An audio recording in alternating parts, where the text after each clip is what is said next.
అనగనగా ఒక అడవిలో ఒక దాహం వేసిన కాకి ఉంది.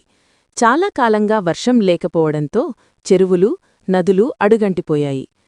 కాకి నీటికోసం చాలా చోట్ల వెతికింది, కాని ఎక్కడా నీరు కనిపించలేదు. చివరికి ఒక తోటలో ఒక కుండలో కొంచెం నీరు కనిపించింది.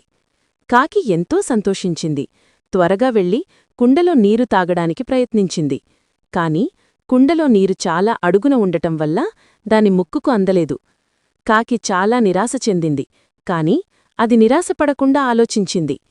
ఎలాగైనా సరే నీరు తాగాలి అని నిర్ణయించుకుంది. అది చుట్టూ చూసింది. అప్పుడు పక్కనే కొన్ని చిన్న గులకరాళ్లు కనిపించాయి. కాకికి ఒక గొప్ప ఆలోచన వచ్చింది. అది ఒక్కొక్క గులకరాయిని తన ముక్కుతో తీసుకుని కుండలో వెయ్యటం మొదలుపెట్టింది. కుండలో రాళ్లు నిండడంతో నీటిమట్టం కొద్దికొద్దిగా పైకి వచ్చింది. కాకి కష్టపడి రాళ్లు వేస్తూనే ఉంది.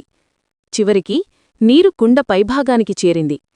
కాకి కడుపునిండా చల్లటి నీరు తాగి ఎంతో సంతోషంతో ఎగిరిపోయింది.